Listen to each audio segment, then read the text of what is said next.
Init-init na chismis. Hala, doon ay Bangilinan, dinatago ang totoong nobya.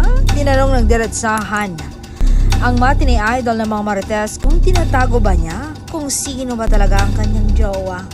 Si Barbie nga at Richard inamin na ang kanilang relasyon. Si Donnie at Belle, 2026 na, wala pa rin. Bago tayo pumunta sa pag-amin ni Donnie, like mo muna itong video ito at mag-subscribe ka na rin para updated ka sa pinakabagong chismis tungkol sa kanila.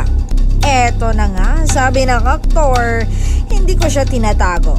Pinipili lang talaga namin na maging private ang aming relasyon dahil mas tahimik at mas maigi dahil hindi nila masisira ang mayroon kami.